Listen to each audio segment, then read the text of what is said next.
You must have really liked that song because I forgot all about that. Love it. I actually had it on my daily iPod fucking rotation, whatever. Right. Old man way of saying it.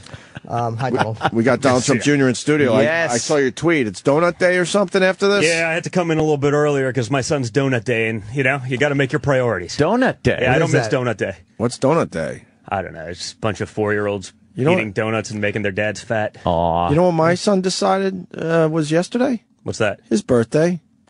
And we just went with it. Just go with it. How great is that? He decided because it was his Pop-Pop's birthday down there in Philly. Oh. So we did a whole, we had to do it on the fucking phone and stuff. But, man, you really feel like you're watching, a TV show. It's my birthday, because too. we did the birthday phone call, but then we're eating dinner. I go, hey, just leave the phone on. We'll just kind of eavesdrop into your world. You can see what we're doing. That's cool. It works. It was kind of cool. But somewhere in his little mind, he decided to make it his birthday because of that yesterday. No, you know why? So my wife went with birthdays are that's a major celebration when you're 4 or 5 years old. I mean, that's the end-all, be-all. That's the big one. Yeah, he wrapped his own gifts and everything. It was his birthday yesterday. He decided. Hey. People with kids, it's a madhouse. It's kind of fun, though, because it was kind of made yesterday a little more fun than usual. All right. Yeah, my son would turn 4 this month, and he extended his birthday for 3 days. Yeah. So it became a major celebration. Right. So. Not bad. Yeah. Donut Day, though. Why would he just start saying his birthday on a random day? I wonder who else does that. Your kid's ripping me off. Oh, happy birthday, Jimmy.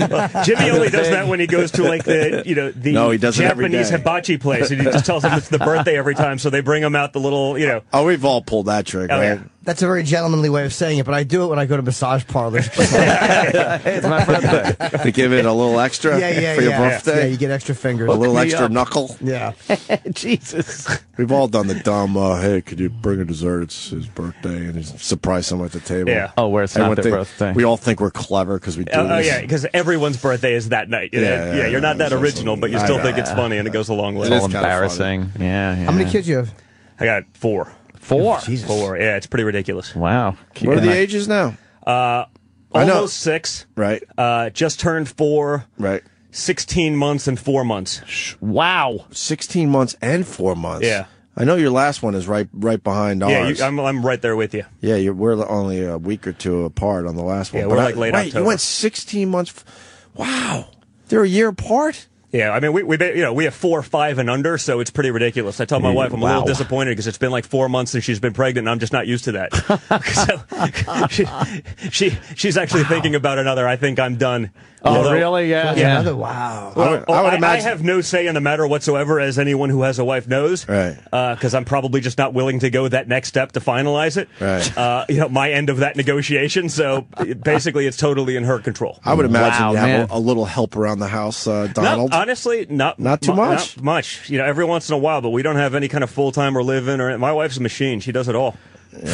Yeah, it's scary to trust other people. 4 kids We don't like that, and she's very much like that. So she's good for her. This is what she wants to do, and she loves it, and she does an amazing job with it. So it's great. Me and my brother are barely a year apart. That's just crazy. Yeah. No. Yeah. My youngest and my second to youngest are 12 and a half months apart. So almost Irish twins. And then my other brother after that is 13 months from my other brother. So my mom was the mindset, just get it over with, get them out. They keep themselves busy. It's a lot easier than once they get out of diapers and you go back into diapers. That's a big transition again. So, our theory was just get it out, and be done with it. I just never minded the diaper thing. I thought that would be a big deal. Really? Yeah, I didn't mind it. Wasn't big for you? I don't do much of it because. Oh, you're one of those guys. No. By the way, I have no issue with it. I'm not that. I used to think I'd be that guy. But do you hand off the baby? Or at that point, do you go, all right, I'll change it? It's a woman's work. Go for the pass. Right. I'll do it. I don't have any, when it's your kid, it's a whole lot different than what you think it's going to be. It's just not a big deal. But, I tend to just give it back. And, listen, I work a lot also. So, my wife's not one of those wives like some of my friends where I come home after a 15-hour day and she's like, okay, well, I've been with the kids all day, so now it's your turn. She recognizes that I was breaking my ass. And she's, so she does most of that. I do want to state that other people's baby shits is horrendous. But when it's your own, for some reason, something in your head, I guess, makes it a little easier. Yeah. I don't know. It's different. But then you smell someone else's baby shit. Oh man, it's a nightmare. Good God, it's a nightmare. Good God. Huh. Would you change a baby? Never. I wouldn't either, man. No. Yeah, but you know what? Every guy I know says that until they have a baby, they talk so much But I was crap, never going to change and someone's then like 2 minutes later, they're changing a baby. I used to say that, by the way. I was like, it's just not going to be my thing. You know, we had our first, and like literally 20 minutes later in the hospital, the nurse is like, you know, the baby made poo. Do you want to learn? My wife's like, go do it. I'm like, okay. Wow. So I lasted about 15 minutes with my theory of I'm not going to change a baby. Weird. My nephew is 18, and my sister just You're had another changing baby. your nephew's 18-year-old diaper? Your 18-year-old. It's a really weird thing. He'll just wear it, but he wears it on his head. And I'm like, you're doing it wrong. And he just thinks it's funny. Yeah. He's It's just so much easier than going to the bathroom. Well, Yeah, you yeah. just- Be like, I Just can just spits go right into it. here. Like, why? Yeah. That's a big age difference. 18 and how old? 5 months, 6 5 months, 6 Yes, months. like- So you're right Oh, behind. yeah. That one's right behind our babies, too. It's really bizarre. Like, why would you do that? Now you got to start all over. It just worked Wow, out after that way. That is a 18 nightmare, man. years. I can't imagine that. Yeah. Like, you're ready to get them out of the house. You're about to start your life over. And it's then- like, Right here back. you go. Nope. Because that's such a binary thing, man. Once you flip that switch, like you're there for 20 years. It's not. 20-year investment. Yeah. The first few months is a nightmare. See, And I my find- daughter's just becoming, I call it aware, where she's starting to like move around and check things out. She smiles. She recognizes you now, finally. Yeah. But the first few months, it's all just zombie land. Yeah, I'm not big into the first even like year or two. It's once they start Really? being able to. I can't relate. Oh, you're just not a nice guy. No.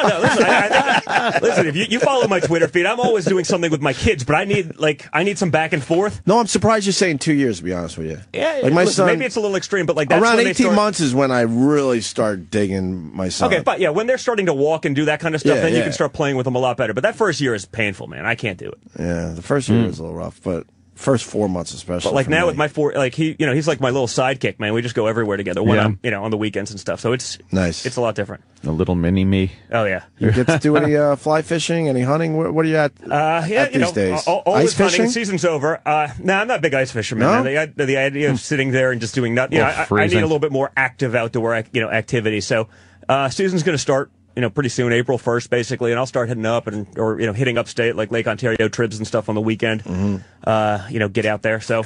Oh, you go I all know the way you up have to- the open invite up, so I'm not gonna keep going for this because it's freaking embarrassing at this point. Like talking about, I'll call you. I feel like a jerk off. I had a kid Dad, like I'll you. go with you. I'll go with you, and then he never calls. I feel like I'm being stood up. It's not. come on. So, What are you No, doing? no, open no. invite. I'm not gonna pursue this. If you want to Oh, pursue it, man. just let me Can know. I Come defend stay at my myself? place. What are you doing, Opie? He wanted to take me to Montana. I can't just go off to Montana. I'd roll. It would roll. Absolutely. Trust me, I Well, wanted to go. you'd like it too, and go do some prairie dogging and like long range shooting out there. It's, Oh, yeah, I'm not a big hunter. I love shooting, Yeah. but I'm not a big hunter. Yeah, I can't shoot Yeah, animals. I don't mind. I'm not one of those guys that say that you shouldn't either. I just know I just know I No can't one do it. invites To me each to his own. Montana. No one invites me. Oh, Jimmy. Because you yelled and screamed how stupid fly fishing is. it's true. It's not to be invited.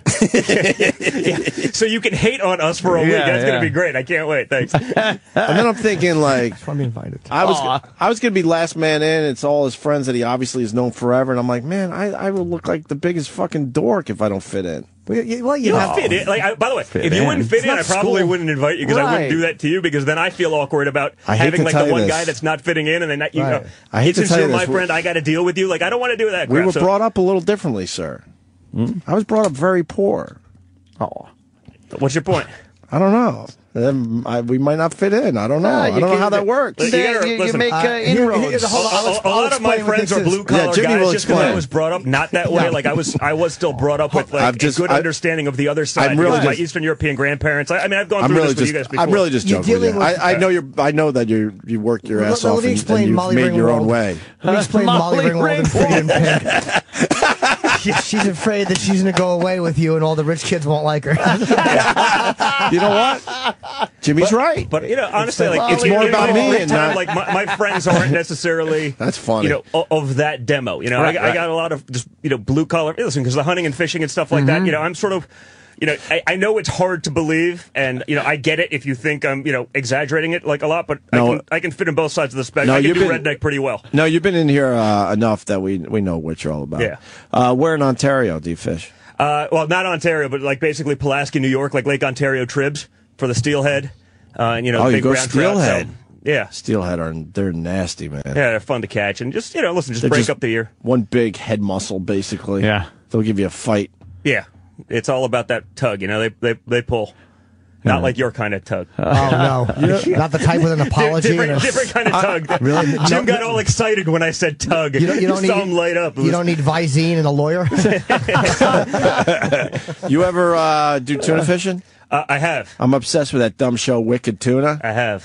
And I think it's Nat Geo. Yeah, I mean, not so much that kind. I mean, I'll go chase them with a fly rod and stuff like that also. So is that a long day, though?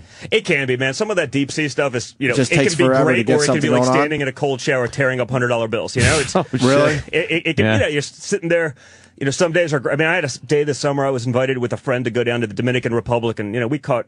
I think we went like 7 for 9 on blue marlin, which is like unheard of in a day. So that was the most exciting day ever. But I was also with like a tournament captain. That's all he's done for 25 years. He was like, yeah, well, that was like the top 3 day of my entire career. So I was like, so basically there's 0 chance I'll ever have something like that again. So I basically retired from deep sea. You should, yeah. I'll stick with the fly rod and inshore stuff. And I can't wait to do a little more fly fishing. I really do want to go back up there. Well, like I said, man, just shoot me an email. Really? See? But then I feel like it's an empty invite.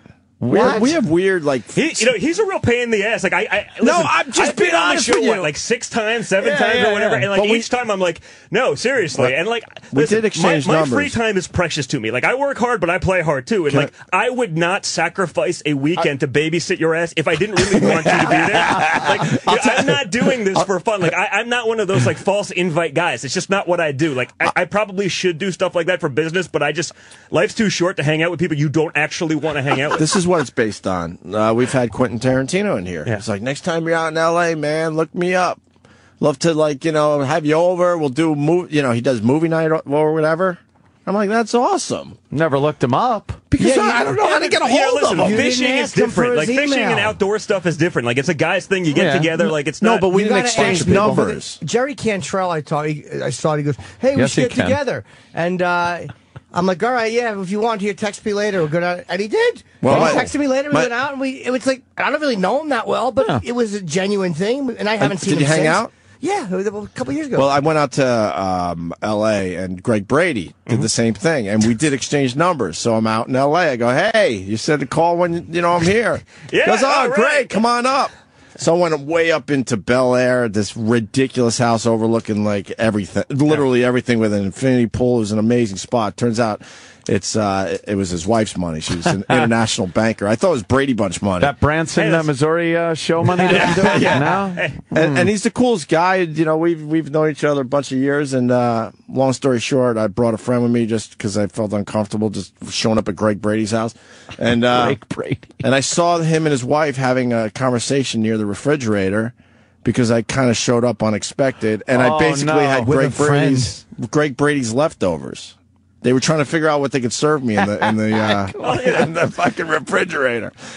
But we really had a great night. You should call in advance, nice. like a couple days. Like, I'm going to be in L.A. on Tuesday. Are you around? I'm not that guy. I'm last minute guy. No, but I mean, that's how I do. Yeah. I never call last minute. Give them a couple days, and if they want to see me, they'll see me. Yeah. By the way, I used to be like that also, but I've sort of gotten over it. And like sometimes when someone gives you that invite, even if you don't know them, like, you know what?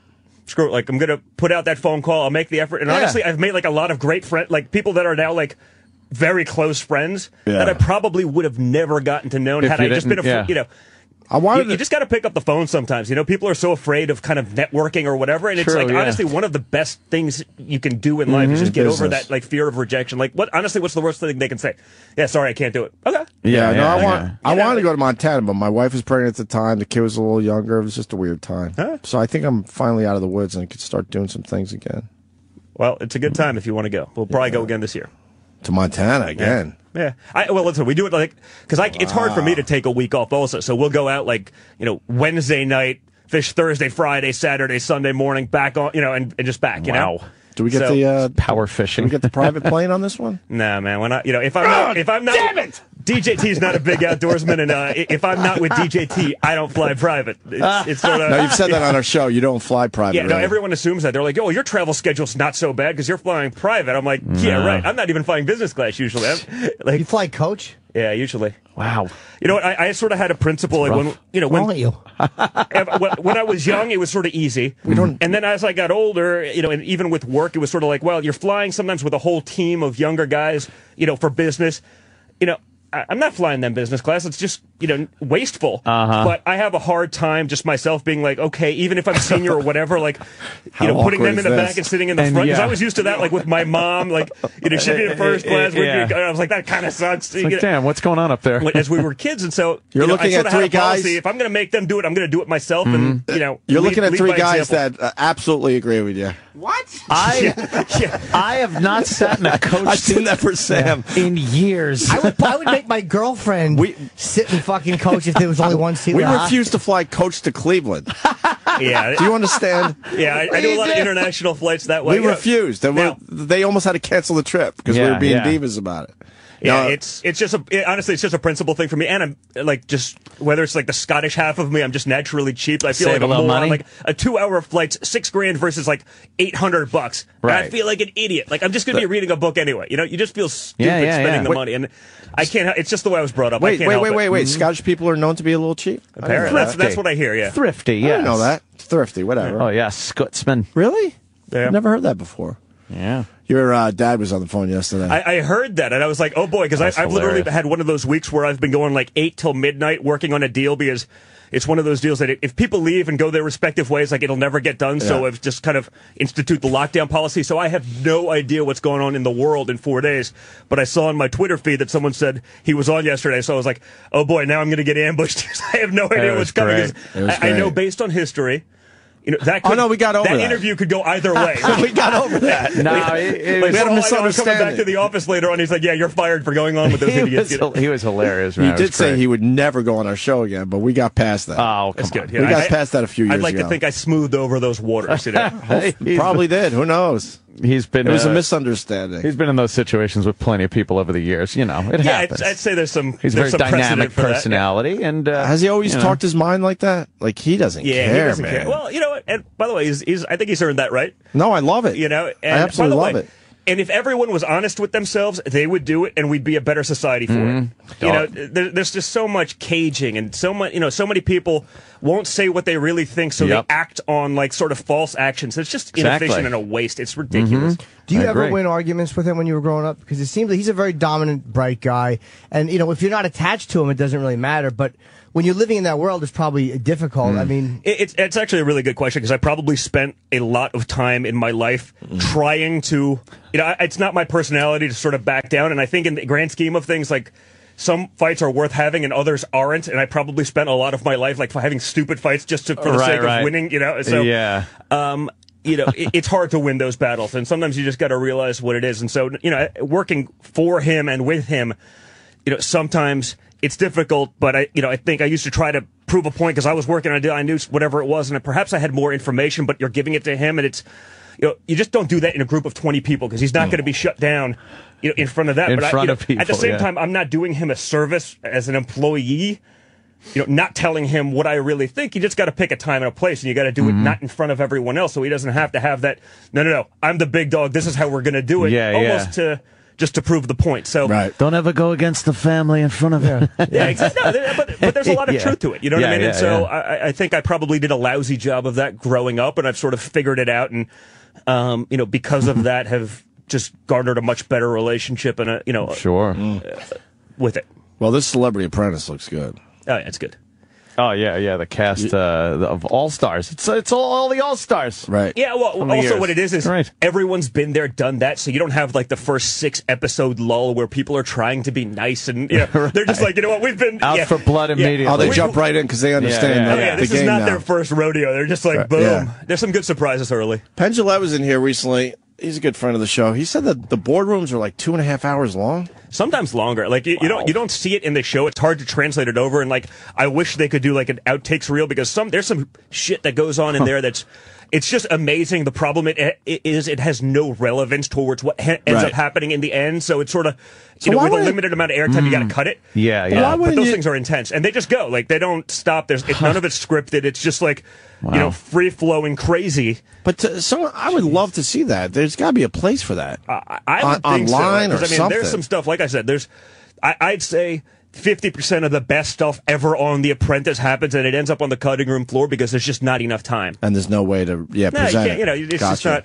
How did Gene Simmons behave when he was on? Because Gene likes to talk and Gene likes to dominate, but in that situation in the boardroom, you really can't. So how did he act on that? I had a good time with Gene. I have a lot of respect for him. He's a very bright guy, everything like that. But he in his own world, he's a big dog, but you can't be the big dog when you're a contestant on a show. And I think, he tried to show that, and that's why he got fired. Like, by the way, there's no question in my mind. You didn't want to get rid of him, but there's a point where you take a stand. It goes against everything that the executives and everyone else said, and it's like, come on, we'll give you the out. Like, try to we just want to fire the guy that no one cares about, Gene. We'd love to keep you on this show, but that's you what can't do dad it, was or it saying stops being yesterday. real. Yeah, your dad said that yesterday. The exact same thing. It's about Dice. Like, who doesn't want Dice running around like an asshole on the show? It's very entertaining. Yeah. But he said if they would have kept him and gotten rid of somebody else at that time, people would have been like, wait a minute. Yeah, you can't do it. And I would have loved to have him on there just, creating havoc. And I thought he was a great guy. I was disappointed to see him go, but the show has to have credibility. What was his deal? He didn't want to make the cupcakes or the cookies or something? I don't make the cupcakes. Was it cupcakes? Well, but by the way, also, don't kid yourself. Like, the show is intense, man. These guys work 20 hours a day. Right. It's a lot of personalities. Like, if you're not ready for that, like people say, it's a game show. We'll go on for an hour and we'll do a little bit and it's, we'll get a soundbite in or two. It's not that way. It's intense. And so there's people that get on and they just cannot keep up, man. They're freaking exhausted. They literally just give up. And so there's an element I've seen of that. And, there may have been some of that with Dice where it's just like, holy crap, I bit off a bit more than I can chew. Like, I got to get out, and maybe that's the way I get out, by taking and you've seen guys basically quit because they're just can't handle it. I'm sleepy. I need a nap. I'm a little tired. I'm tired over here. He was on what, 1 episode, 2 episodes? I think he was one of the first guys gone, right? First one gone. We loved it. He would have been great too. Oh, he would have been awesome. Like he's literally like that's one of the ones that disappointed me. I was like, yeah. How's Dennis Rodman, man? Honestly, he's a good guy. Yeah. He's a good guy. I had some fun with him. Is he still having a problem with the drinking? He seemed like he was actually getting his stuff together. Right? I think it probably, definitely, better than the last time. But but it's sort of the problem is I think that's sort of his thing. Like he's got to be the wild and crazy party guy. Otherwise, there's not. That's what he's made himself. That's his image for the last 10 years. You try to remake yourself now. It's a bit hard. Yeah, but why wouldn't he want to be healthy? Well, because I think he probably generates a lot of income by being a clubbing guy and all that stuff, and it's sort of hard to put yourself in that environment. Yeah. Right. If you're going to quit that, you just got to get the hell out. You feel like you're losing a piece of yourself too. Like I won't be me without whatever unhealthy thing it is. But I feel like he has enough money at this point. No, I would think so, but you never know, man. Like you see that with a lot of the guys, and my dad's big sports guy. He's friends with a lot of the athletes, and you see these guys that when they're playing, they have these big contracts, man. But that burn rate is look, we don't. They blow it, and you don't know how. You had $100 million, and now you have nothing. And it happens every time. People take advantage of them. They're not particularly financially savvy. We had one in here recently, and we don't know for sure. We should say that, but Dr. J, yeah. I'm like, man, this is a guy that should be set for life, and maybe he is, but he doesn't have the type of money the other athletes that came after him that were just, Well, I think it's probably a little different today, man. The salaries are just different. Yeah. The fame is probably the same, but it's the compensation today is just insane. Now that doesn't mean they don't spend equally insane, and end up in the same place. But you don't see many guys that 50 years later, 30 years later, they're still doing great. Right. Very few guys transition to be businessmen effectively. We felt like he had, some money and a good life, but it wasn't anything you would expect from someone like Dr. J that completely changed the sport and was the guy for so long. Yeah, I agree with that. but I think he just missed out on the really, really big salaries. Correct. But look at what's his name from Boston? Just like one dumb. Kurt Schilling. Kurt Schilling. It's like you put everything into one thing. Oh God! How do you blow $50 million? Like trying to make a video game. Honestly, and you see it. Listen, in business, you see that deal. It's like, wow, it's that's going to make me a billionaire. It's like, God. If it were that easy, and I think that, that's probably becoming like an American thing. It's that hey, what's the easiest way to make $1 billion? Like, as though it was so simple. Like, it's really not. And I see that in the business world. Like, everyone likes to say, well, if I had $1 million, I could turn it into $1 billion. It's not that easy. And so you got a lot of guys that have always had their asses kissed, and they're telling how great they are, and then you have a good salesman telling them what they can do with that, and it's it's easy to get suckered into kind of going all in, like What are you working on these days? Where are you flying to? A bunch of deals all over the place. Going back and forth to Scotland a lot for that golf course we have going over there. Spending a lot of time in India, a lot of international deals. Probably picking up a lot more of those. We picked up Doral down in Miami, the golf course. Did you really? Yeah, we bought that last year. We got the big PGA tournament there this week. This week coming. So we're keeping. I broke my wrist at Doral. Really? Drinking or playing golf? No, I'm not a big drinker, actually. During our time off, Rich Voss set us up and we got to play Doral. Oh, was that where he fucking... Huh? Was that where he launched the ball and no, on the wrist? No, I broke my hand because of Rich Voss, too. Slight fracture in my left hand. Well, how did you break your wrist playing golf? Well, so we go down to Doral. They have, 3 courses, I think? 5. Is it 5? Okay. And we played 2. We might have played 3. Every day we played a different one. And we got to play the one they actually do the PGA on. Yeah. And they were getting ready for the tournament, so they didn't have any of the fresh sand in the sand traps. They had some. But it was hard pan underneath, and I didn't know that. It took a full swing in the fucking sand trap. Wow. I think it was the first or second hole, and I broke my wrist or my hand. Something was going on. But it just go dong. Oh, dude. And that could be painful. I mean, like, so then I'm like, I say broke, but I never went to a doctor. Okay. But I'll tell you this much. You couldn't play. The next tee, just hitting the ball, like Ant said, the vibrations was fucking brutal. So here we are on this awesome course where the PG gets to play, and I had to hack it around the course. Like, I barely could fucking hit the ball. Well, every shot hurt like a motherfucker. And then I had to take off about 4 or 5 months from playing golf before it actually healed properly. Do you play a lot? I used to play a lot, but... Well, if you want to get out, we have a lot of courses in the area that are quite good also. Another invite that he will not take me up on, but that's okay. You're kidding me? One of these days, and by the way, you guys are more than welcome. I'm I don't know if I want one of our courses. Yo, yeah. I don't know if the beer cart has that much beer, but... My father-in-law is a big golfer, too. We'll play that one across the river tomorrow. That place is supposed to be amazing. Yeah, Bedminster in Jersey? Yeah, that's the big exclusive one. That's the main one, right? Yeah, we have a bunch in the area. I mean, we have one right outside Philly. We have one in Colts Neck. We have one in Westchester. We have one in just north of Westchester. What's the one near Liberty? Liberty Island and all that. Well, the pond would be good for you, Opie. Yeah. The pond. The pond's for you. But Scotland, that's your deal? Yeah. So that's your baby. Yeah, that's my baby. That thing's been great. I mean, it's the highest rated course to ever open. It was rated 7th in the world just before anyone had ever even played it, because we just got the greatest piece of land ever. And who designed it for you? Martin Hawtrey, who's probably not an architect you'd know, but he's the guy that in England for links courses. He's the guy. The Royal and Ancient. That's like their guy. Any open championship, any open venue, when they're doing some stuff, fixing it up, he's their guy. And so just between him and my father, really, my father's good at that stuff, and he really's got an eye. So between sort of that traditional links and then my father's sort of, how do we make it bigger, better, tougher? We came up with something that's just ridiculous. I have a golf question for you. We speculated why Augusta let women in. As somebody that owns a lot of courses, what do you think that really was that what finally broke them? It's political. It was. I mean, come on. I love the old school. I'm probably an old school guy myself, but it's a lot harder for these guys to get away with it. They have sponsors. They make a lot of money from the Masters. Like, you have sponsors and basically saying, yeah, we don't want women, we don't want minorities, we don't want this. It's like not so easy. Like when you're a Rolex or whoever the hell sponsors them, it's kind of like, I don't know. Can you do something about it? So they'll, but they'll live in water. A couple probably people was sponsors then. I figure sponsor. I don't know. It's not like they need the money. I mean, that's a... They felt a lot of pressure. But they got a lot of pressure. Our point, because we talk about this from time to time on our show, we're not begging to get into women's clubs and stuff. Why do they have to be where we are when we're doing our thing like that? It's the way of the world, my and friend. Does that sound... And that sounds...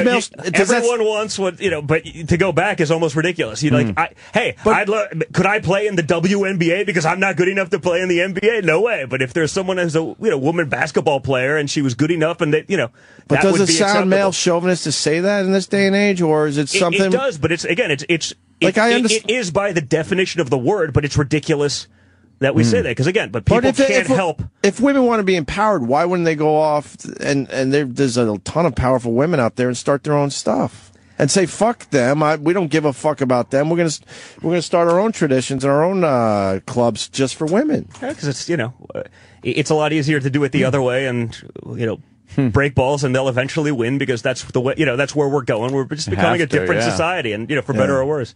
Yeah, I mean, it doesn't bother me if I see a woman on the course. It's just weird though that they desperately want to be. Yeah, but there's something still cool. I mean, for me, the old school, if you have a guy's place, you have a guy's place. Right. I don't know. I have a hard time letting go of that. Maybe I'm not going to have a choice, but the problem with I'm kind of a guy's guy, so it's they complain and they fuck it up. Like I don't like being around just men. I love when women are around, but they complain. Yeah, these harassment, and that's why we hate them around because they stop us from doing what we want to do, and they complain. Yeah, and in the clubhouse, guys just want to be guys, and they want to talk about stuff, and they don't want to have to. And you start including too many other things, and all of a sudden you're basically having a boring freaking conversation. Right. And by the way, even if you're just talking shit, and it's not really true, what but it mostly is. There's nothing worse than starting to tell a joke, and then someone, and you're like, okay. It just kind of screws up that punchline. Right, yeah. Because it mostly is just bullshitting around. It's not like, I demand to be able to hang up, nude women pictures.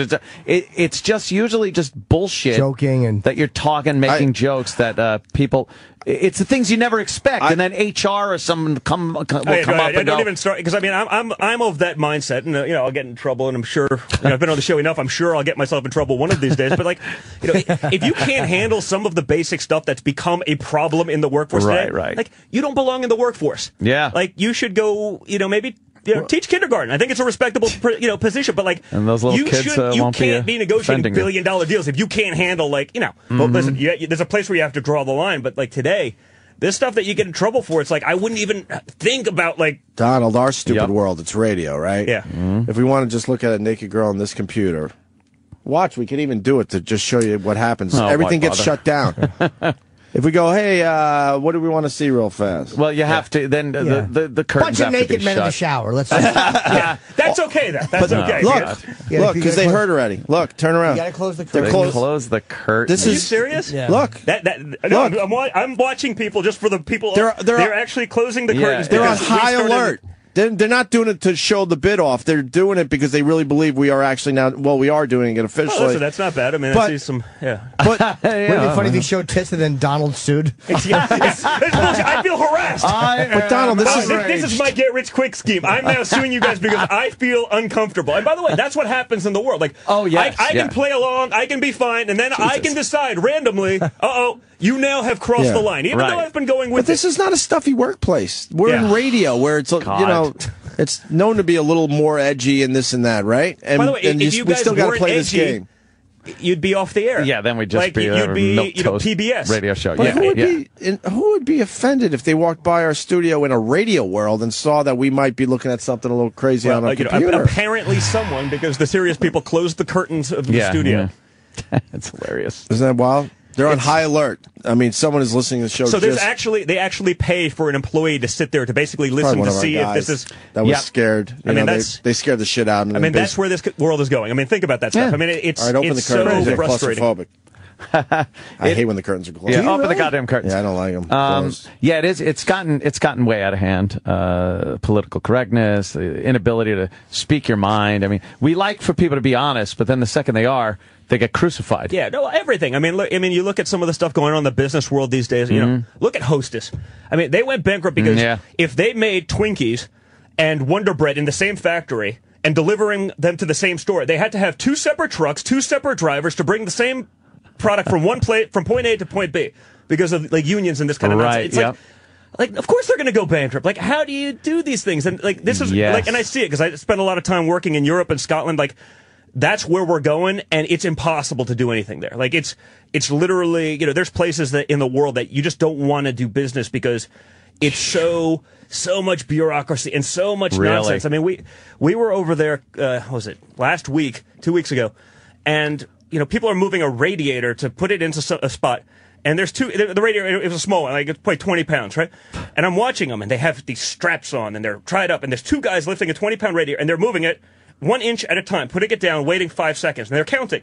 And I'm like, oh my God, there's a law that they can't actually pick the stuff up. They have to have two people doing it. They can't, they're moving it 10 feet, 20 pounds. I'm like, guys, let me save you 45 minutes. I just picked it up and I put it where it needs to go because this is how ridiculous we've gotten as a society. What country was it? This was in Scotland. Oh, Scotland, because I wasn't sure if it was India or Scotland. But, that's where we're getting with the regulation. The government knows everything, and you just can't be efficient anymore, and it's hard to, How much of that have you had to deal with on job sites here, like where the unions are kind of shutting you down? Or do you use non-union labor, or do you care about the rat in front or not?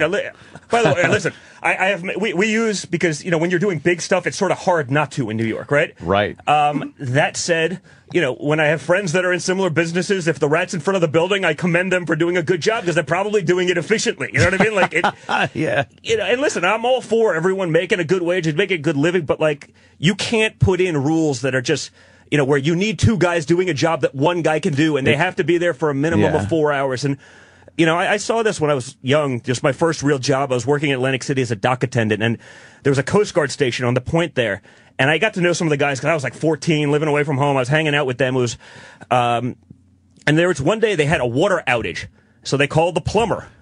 The plumber goes to the water main, but there was a piece of plywood over the water main. So they're like, okay, here, you go in. He's like, no, I can't touch it now because there was a piece of plywood over it. It wasn't like a door or anything. Guy or something. We need the carpenter here. And because it's a major water main, we need the master carpenter in the whole area and his assistant. The problem is the guy was on vacation. So these guys are in the Coast Guard, right? They're breaking their ass. They're protecting our country, and like they can't get water because the freaking union, plumber won't even do them a solid. And is that what the union was supposed to be there for? Yes. Is that what the initial? The notion has changed, and I talk about the car companies in America, and when what was it, General Motors, like $6,000 of every car that they make, of like a $30,000 car, goes to pay people who no longer work there. Yeah. Like, I don't know how you compete in the world. Like, and people complain about, American manufacturing's disappearing. It's like, of course it is, because someone wants to make $100 to do something that someone somewhere else will make $1 doing. And the consumer doesn't want to begrudge them the $100, but like, you can't expect. But the consumer doesn't want to buy a car that costs that much money when they can buy a comparable vehicle that isn't built with this unbelievable labor cost. The devil's advocate thing, and I agree that unions have become annoying. The devil's advocate. They should make lists. Yeah, the commie hippie over here. No, but the union a lot of times, and again, they're very irritating, but a lot of times the companies don't want to lose profits. So instead of paying that guy the 100 and keeping 1,000 for themselves, they want to pay him 20 and keep 1,080 for themselves. So the guy the guy is just like a smaller corporation. You know what I mean? That's all the individual is. It's greedy as at times the corporations can be. But we look at the unions and go, look at these greedy fucks. But a lot of times they were driven to be that way. By the way, management is definitely at fault for some of these things. But again, there's a point where things are rational and there's a point where things are not rational. Okay, the hostess example I used. You're delivering two products that are going from point A to point B, and they have to be taken by separate trucks, separate drivers, and that's part of the mandated stipulations. Like, that's freaking ridiculous. What was the point to that? What was that? Because the union basically says we want more Teamster drivers or whatever, Baker, there's a way to get some more guys working. And, they've been managed to cram this down their throats for a long time, and then they wonder, like, well, there was mismanagement and they spent a couple bucks the wrong way. It's like, yeah, but, you also have 3 times more people than you need to do something. Like, all of those people now lost their jobs rather than a few. It's just... There's a point where you need to run efficiently. If you don't, you can't subsidize everything. And that's where we're going with this country. Everything needs a subsidy. Everything needs this because no one can actually make them work on their own. And it's frustrating to see as an American. And you look at Europe and, we're there in a few years. And that's why they can't do anything. They can't get out of their own way. Yeah. And we are definitely headed in that direction. Wow. Terrible. What does this have to do with celebrity apprentice? I have no idea, but it's they're unionizing. All of the celebrities are unionizing. Who are the ones to look for this season? Huh. You can't name them all, please. Yeah. No, listen. Give us a few highlights here. Listen, there's the guys that are solid competitors, and there's the guys that are their impediments. Oh no! I think you can look down the list. I mean, solid competitors. You said Penn Jillette, Little John. You got Trace, obviously. Brett Michaels, who won it. Yeah, Brett is just a great guy and become a great friend. Let me pick an albatross. You got an Omarosa. You got Stephen Baldwin. Rodman. You got some guys that are going to get in the way. Is she nuts, LaToya? Hey, listen, she's a sweetheart. She's a sweetheart. This guy's good. Yeah. Come on. A lot of crazy people. Like I said, I spend a lot of time with these guys. I'll find out when I go fly fishing with him. He'll tell me about LaToya. As long as the broads aren't around. The broads. She seems nuts, though. Come on. Listen, I think she's probably got a different mentality generally than you or I or whatever. She's definitely out there in some respects, but like I said, there's not a mean bone in her body. She's a good person. The Jacksons in general seem like that. Well, except for the father who beat the shit out of him. Yeah, exactly. I don't know if history would agree with you, but the rest of them seem like they're pretty nice people. What do we know? Very cool. When I guess Sunday, right? Yeah, Sunday. Starts up Sunday at 9 NBC. Very cool, man. Yeah, it's going to be fun. Nice. Do you have to go to Donut Day now? Donuts. Yeah, I think donuts. Donuts. Yeah, I need that like a hole in the head, but I think I'll. What's your favorite donut? What? Oof. Are you a Krispy Kreme guy? Oh, in terms of company? Yeah, let's go company first. I'd say I'm a Dunkin' guy. Dunkin' Donuts. D&D. Yeah. But you just give me a cruller, I dip it. What the hell do I know? Regular Joe. I don't eat much donuts. It's not my kind of food. I try to avoid those. Unnecessary. You try to eat healthy? I like dinky donuts. I don't eat healthy. No, I work out hard, but I'd much rather have a steak, kind of meal than load up on donuts and then feel guilty for the rest of the day. So I work out hard so I can eat what I want, but it's generally not like my point snack junk food. With kids in the house, there's always treats around. Yeah. Well, and I try to keep all that shit out of the house. I can't waste food. But now I can't. My grandmother beat that into me, so I can't waste food. So when the kids, they order this and they order that, and it's just like all of it's left over, and I'm like, okay, I'll finish. Like it's hard with kids. Wow, you really can't waste food. I have a hard time with it. It was like, you got that guilt trip from like my, Czechoslovakian grandmother. It was like, I didn't spend 2 years hiding in a basement from the Nazis. I'm just like, all right, that's a lot worse because I was going to say, this my mom, my mom would put the egg timer on and we had to finish our meal every single fucking time. And it was a nightmare. So when I got older, it's so freeing to go boom and throw it in the garbage. Yeah, it wasn't a requirement per se, but it was definitely made very clear that you're a little brat, and I'm just like, okay, I'll eat all those unnecessary. And her idea of healthy food is like, sure, throw some sour cream on it. It's great for you. Oh my God. It's pretty rough. Did you have to eat crap, like stuff that you didn't really like? Listen, I grew up with it, so that Eastern European, heavy, Germanic food is it's right up my alley. So I can eat like that, and that's why I try to avoid the other crap. Did it make you OCD with money to a certain degree? Not necessarily crazy OCD, but like where. It's like 'cause some people get very caught up in that when you're a kid. If you're hearing it, where you have, like you said, you fly coach everywhere, and like there's reasonable saving, and then there's that thing where it's just like, oh fuck, I saved a little bit. I think I probably push it on certain things. Whether again, the flying thing is probably not one of them because it's more of a principle thing than a But listen, I indulge in my hobbies, but I probably I don't spend a lot of money on clothes because I don't give a crap. You know what I mean? I'm just not I'm not one of those guys that has to be the guy wearing the $2,000 shoes. I feel like a jerk off. But I definitely indulge in my my firearms hobby and those kind of things. Yeah. You're New York resident, right? Oh yeah. Yes. Don't even get me started. Having any troubles? No, I just wanted to quickly delve into that part of it. Yeah, no. Well, listen, I don't have any troubles because I'll comply with the laws. That's what it is, yeah. I feel like a jerk. You have a 10-round mag to put 7 rounds in it.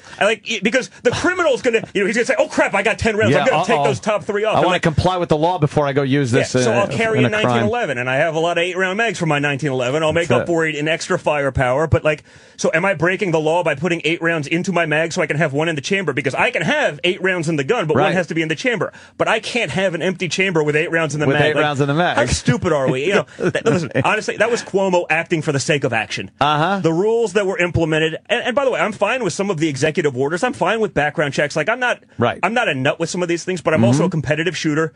I compete with an AR-15. My teammates are national champions. Like, there's a lot of discipline to this thing, the whole assault weapon. And when you look at the grand scheme of things, how many people in America are killed by assault weapons versus illegal guns? By the way, crack down on illegal guns. People who don't register, by the way, make it really difficult on them. But then you can't do that, because then someone's going to say, oh, you're disproportionately affecting some community, Exactly. And, it's nonsense. So, the New York stuff is insane. Cuomo acted for the sake. He just wants, when he's running in a couple of years, he wants to say, look what I did. I'm the first guy to act. Look what I act. Even though he basically prevented police.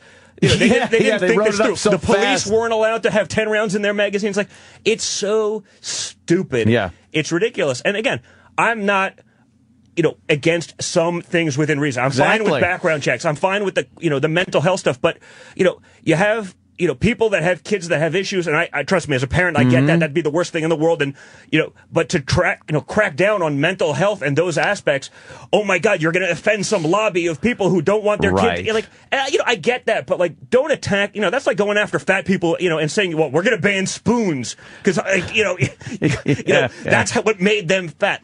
They should ban them. They should ban spoons because people play them. Yeah, exactly. Exactly. Yeah, it's gotten ridiculous. So, I mean, it's gotten, sort of and ridiculous. You'll jump through the hoops, and I'll jump through the hoops, and everything will be great. I'm not willing to go to jail for some of these things, but the guy that you're looking to actually stop, they're not going to follow They're those not going to comply. And they're going to do whatever they want. So it's really ridiculous, and it's a shame. And, and it's just the first step. Exactly. And it's not just about guns. It's probably about everything. And, government regulation of this. More people are killed annually by a factor of 4 or 5 with baseball bats. What, we going to ban bats? Yeah. And if you look at the UK, okay, they banned guns and they banned this and it's impossible. Guess what? Their violent and vicious crime and their murder rates are higher than us, because if someone's that crazy, they're going to do it, and they just get stabbed every day. People just get stabbed and they get hacked up and they get beat with bludgeonings and strangulation. You're not going to stop someone from crazy by eliminating one thing. They're just going to switch what their modus operandi is. So, to institute all these policies against law-abiding citizens for the sake of, action and I guess, listen, I get it. It's hard to say, given what happens and all these things, but you look at the guy that did Newtown. Hey, that freaking kid was crazy. I don't like the stereotype. I get it, but you look at that picture and there's something wrong with him. That guy's batshit crazy. And no one wants to talk about video games that he played 8 hours a day, and that kid's freaking crazy. It's not. I'm I think the news media, also mainstream news media, how they just plaster the guys' faces all over the place, read their manifestos, make them the heroes, the anti-heroes that they want to be. Correct. So the next guy looks and goes, well, I'm a piece of shit, nobody, I want to be famous, I have no ability to do that, but if I do this is my way. I'm going to be all of it. Yeah, and the news media never calls themselves out on that. Well, they also manipulate aspect. the statistics so much, and when, Dianne Feinstein, when these people they're talking about us, well, this is the, just because something aesthetically looks like something doesn't make it, Exactly. You have people that are legislating without any facts. It's like watching the Senate Finance Committee back during the bad banking days a few years ago, where they're asking more, Goldman Sachs how many home loans they made. It's that's not what they do. If you're making trillion-dollar decisions, you should at least understand the business model. Just like if you're making gun legislation, you should know the difference between what is and what isn't, and not just arbitrarily spew out facts that sound convenient but have no merit. The most uneducated people I've ever seen about guns are the anti-gun people. They don't know anything. They don't know an automatic from a semi-automatic. They don't know rifles from shotguns from... They're really uneducated. Well, and when they're talking about some of the aesthetic things that you can put on an AR, the vertical grip, that makes it much more deadly. Look out, more deadly. Stop. It's you guys should get a room. Oh, it's great. We're going to make out later. It's going to be fun. Wow. All right, guys, I got to go do Daddy Donut. I apologize, but I look forward to being back on soon. Cool, this was great. Donald Trump Jr. You guys, and Opa. We're going to do it. All right. Open invite. I told you, Roland has all of my contact information. I think we exchanged, didn't we? Yeah, you have it. You're just pretending you don't. No, I'm not pretending. We're going to do this. I'm gonna write Rich today and set up my little. Oh, I do have Rich's number too. Yeah. I'm gonna text him right now. We'll go float. Like, listen, it opens April, but I'd say let's go in May when it's get a little bit better. Some of those April's early days can be cold and painful. It can be good, but it's cold though, right? It can suck. We floated last time. It was nice. Yeah, just it's a good way to spend the day on the river for like 8 straight hours. You wouldn't like that, right, Jimmy? We had one sandwich. All I would think of is how bad I had to shit. I didn't have to shit. I cannot do anything outdoorsy. Oh my God! You have no idea. On that note, I'm out. Good seeing you guys. I hate that. All right, listen, Celebrity Apprentice Sunday night at 9 o'clock at NBC. Thanks, man. Thanks, guys.